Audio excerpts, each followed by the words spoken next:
আমাদের দেশের রাষ্ট্রীয় বাহিনীগুলো, যেমন পুলিশ বাহিনী, মিলিটারি, সেনাবাহিনী, বিমান বাহিনী, আনসার বাহিনী, এরকম যে সকল রাষ্ট্রীয় বাহিনীগুলো রয়েছে, এগুলোর সঙ্গে যখন বাহিনী শব্দটি যুক্ত হয়, সেটি একটা যাকে বলা হয় রাষ্ট্রীয় ভাবগাম্ভীর্য এবং অর্থবহ গুরুত্ব বহন করে।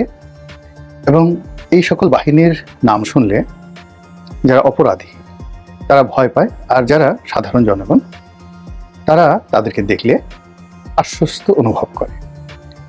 যেমন ধরুন র্যাব, যত খারাপই আপনি বলেন না কেন র্যাবকে, একজন ভালো মানুষ যদি গভীর রাতে সে যাচ্ছে, ধরুন নিউ মার্কেট দিয়ে যাচ্ছে বা অপরাধ প্রবণ অন্য কোনো এলাকা মোহাম্মদপুর দিয়ে যাচ্ছে, তো গভীর রাত্রি ভদ্রলোক মানুষ, হাতে দামি ঘড়ি আছে, পকেটে কিছু টাকাও আছে, কিন্তু তার গা খুব ছমছম করছে। ঠিক এই সময়টিতে যদি র্যাবের একটি গাড়ি দেখে কিংবা পুলিশের একটি গাড়ি সে দেখে, বিজিবির বা সেনাবাহিনীর একটি গাড়ি দেখে, তখন তার মধ্যে এক ধরনের স্বস্তি তৈরি হয়, আত্মবিশ্বাস তৈরি হয়। এবং এই আত্মবিশ্বাসের কারণেই আমরা ট্যাক্স দেই, আমাদের জীবনের নিরাপত্তার ভার তাদের হাতে তুলে দিই, এবং আমাদের বুকে গুলি চালানোর যে ক্ষমতা, সেই ক্ষমতা আমরা নিজেরা টাকা দিয়ে এ সকল বাহিনীর হাতে দেই, দুষ্টের দমন শিষ্টের লালনের জন্য।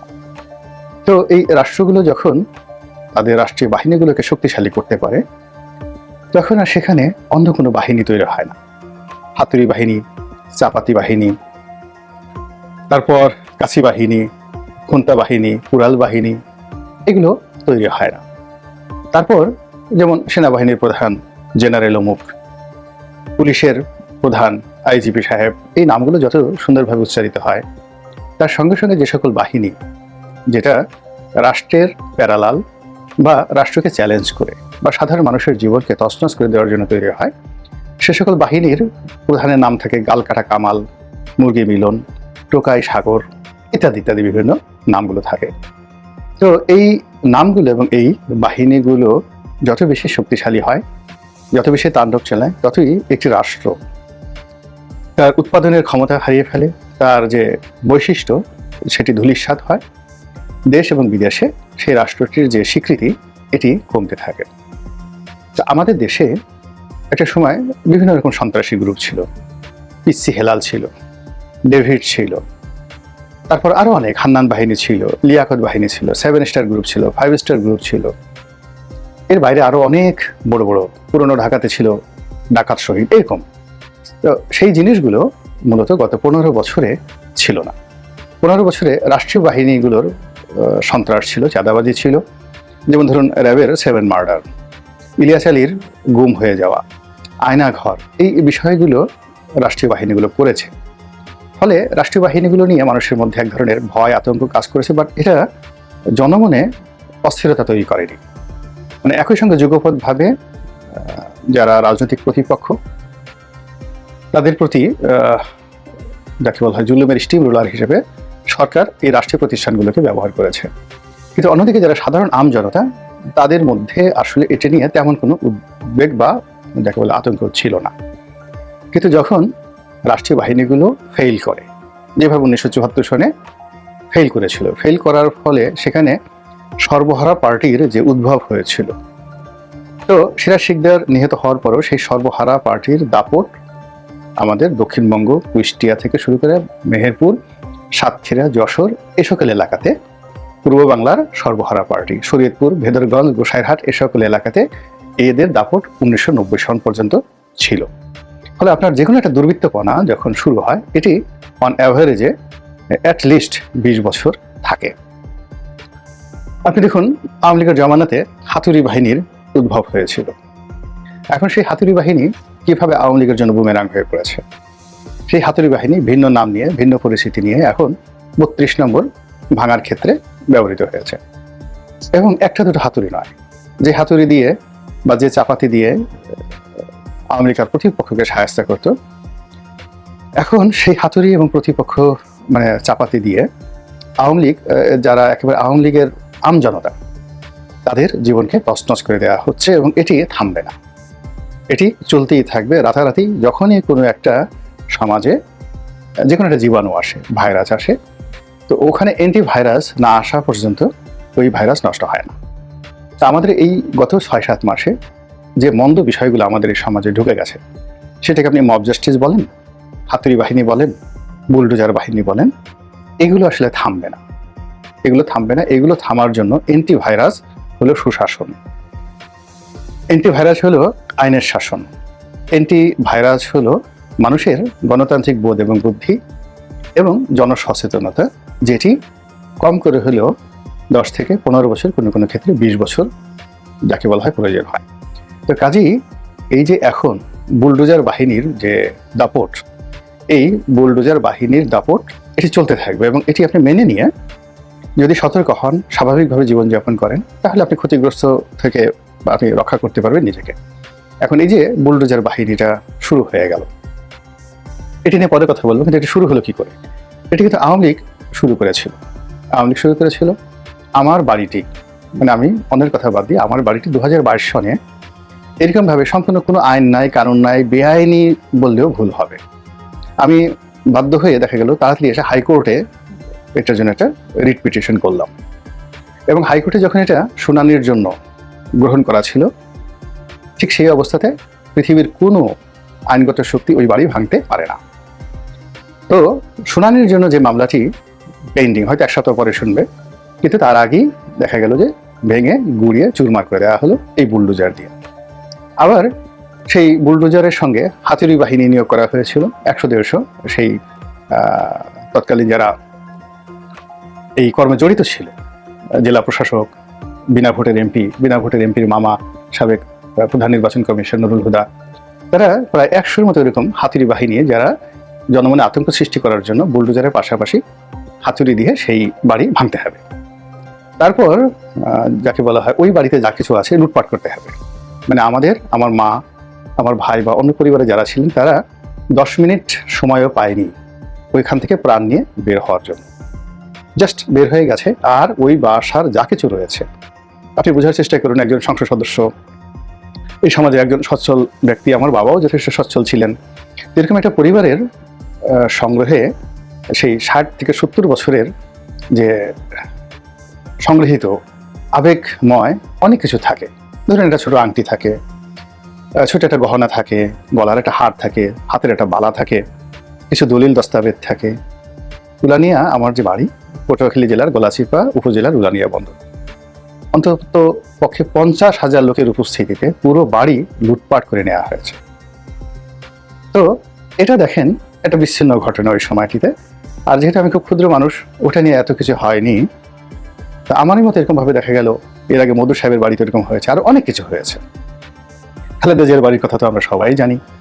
তো সেই খালেদা জিয়ার ক্ষেত্রে যেটা হয়েছে, সেটা এই যে এটা বাড়তে বাড়তে এখন কোন পর্যায়ে এসে থামেনি, মানে কোন পর্যায়ে এসে স্থির হয়েছে, এটাও আগামী দিনগুলোতে এখন যেটা শুরু হয়েছে এটা থামবে না, এটা বাড়তে থাকবে। এবং এটাকে থামাতে হলে আমরা অনেকে দায়ী করতে পারি যে অমুকে উস্কে দিয়েছে, অমুকে কেন বক্তব্য দিল, তারপর অমুকে কেন উস্কানি দিল, কে আগে করলো কে পরে করলো, এগুলো নিয়ে বিতর্ক করতে পারি। কিন্তু ব্যাপারটা হলো যে ভাইরাসটা শুরু হলো থেকে, ভাইরাসটা শুরু হয়েছে অনেক আগে থেকে। বুলডোজার কারা ব্যবহার করেছে, আর এই চাপাতি, এই হাতুড়ি কারা ব্যবহার করেছে, কোন কাজে ব্যবহার করেছে? আপনি চিন্তা করুন যে এই সরকার 2024 সনের সেই নির্বাচনের পরপর এই ঢাকা বিশ্ববিদ্যালয়ের ক্যাম্পাসে আমার গাড়িটা, শখের একটা গাড়ি, সেই গাড়িটি ভেঙে দিল। এবং সরাসরি এটা ছাত্রলীগ করেনি। ওই সময়টাতে সরকারকে খুশি করার, শেখ হাসিনাকে খুশি করার জন্য গোয়েন্দা সংস্থাগুলো তাদের ভাড়াটিয়া এজেন্ট দ্বারা এই কাজ করেছে। শাহবাগ থানায় মামলা হয়েছে, সেই মামলা ডিবিতে গেছে, এখন সেটা ডিপ ফ্রিজে পড়ে আছে। তাহলে ধরুন আমি আমার যে প্রাণের বিশ্ববিদ্যালয়কে আমি কখনো ভয় পাইনি, never ever in life. Dhaka বিশ্ববিদ্যালয়ের চত্বরকে মনে হতে ধুলোবালি সব আমার, বইমেলা, তারপরে বাংলা একাডেমি প্রাঙ্গণ, এ সবই মনে হতো আমার। কিন্তু ওই একদিনের ঘটনার ফলে কি হচ্ছে, আমার আমিত্ব থেকে আমি বের হয়ে গেছি। আমি এখন খালি হাতে দিনে দুপুরে কখনো সেই বিশ্ববিদ্যালয় ক্যাম্পাসে যাই না, কোনো অবস্থাতে যাই না। এখন এই কাজটা কে করেছে? বিশ্ববিদ্যালয়ের ছাত্ররা করেছে? করেনি। শিক্ষকরা করেছেন? করেনি। ওখানকার যারা মানে ওখানে যারা বসবাস করেন তারাও করেননি। আওয়ামী লীগ করেছে, রাষ্ট্রীয় বাহিনীগুলো করেছে। কিংবা ধরুন 21শে আগস্টের গ্রেনেড হামলা কারা করেছে? কেউ না কেউ তো করেছে। 21শে আগস্টের গ্রেনেড হামলা, এটা কি থেমে থাকবে? কখনোই থেমে থাকবে না। তো এই জিনিসগুলোকে যদি বন্ধ করতে হয়, তাহলে তো আগেই বললাম যে ন্যায় বিচার, সুশাসন সবকিছু লাগবে। কিন্তু এখন পুরো জিনিসটা উল্টো হয়ে গেছে। আপনি গিয়ে দেখেন ডিসি অফিসে, যে কোনো ডিসি অফিসে একটা গুরুত্বপূর্ণ সিদ্ধান্ত নেওয়ার জন্য কেউ কাজ করছে না। ঘন্টার পর ঘন্টা, দিনের পর দিন, মাসের পর মাস তারা অপেক্ষা করছে এবং গত 7 মাসে একটা সিদ্ধান্ত নিতে পারছে না। হাইকোর্টে গিয়ে দেখেন যে মামলা, যে কোর্টগুলো, বেঞ্চগুলো দৈনিক 30টি মামলা শুনতো, 40টি মামলা পর্যন্ত শুনানি হতো। সেখানে গিয়ে দেখে এখন তারা 2টো, 3টা, 4টে করে মামলা শুনছে। ফলে দেখা যাচ্ছে যে যদি 500 মামলা শুনানির জন্য পেন্ডিং হয়ে থাকে, সেই মামলাগুলো আগামী এইভাবে যদি চলতে থাকে 1 বছর পরে শুনানি হবে। এই সময়ের মধ্যে রেভিনিউ থাকলে রেভিনিউর সমস্যা থাকবে, জেল, জরিমানা থেকে শুরু করে যা কিছু আছে উচ্চ আদালতে ঠিক এই ঝামেলাগুলো হচ্ছে। তো এগুলো বন্ধ হচ্ছে না। তো এই সময়টাতে কেউ কাজ করছে না। থানা, পুলিশ প্রশাসনের একই অবস্থা, সব জায়গাতে একই অবস্থা। এই অবস্থার কারণে কি হলো, এই যে নতুন যে বাহিনী, মানে হাতুড়ি বাহিনী, তারপরে শেষে চাপাতি বাহিনী, এই বাহিনীকে ছাড়িয়ে এখন নতুন আতঙ্ক বুলডোজার বাহিনী। কার বাড়ির সামনে বুলডোজার কখন এসে যায়, এবং আমরা এতটা ভীত সন্ত্রস্ত হয়ে পড়েছি। এই বুলডোজারের মালিককে, কোত্থেকে আসলো, নম্বরকে, কত টাকা ভাড়া দেওয়া হলো, কারা এটা আনলো, এই বিষয়গুলো পর্যন্ত আমরা প্রশ্ন করতে পারছি না। আমরা শুধু চেয়ে চেয়ে দেখছি, আর ভাঙনের শব্দে আমাদের আতঙ্ক ক্রমশ বেড়ে যাচ্ছে। তো এই যে একটি অবস্থা, সেই অবস্থা কতদিন চলবে, কি অবস্থাতে চলবে, এটার পরিণতি কি হবে?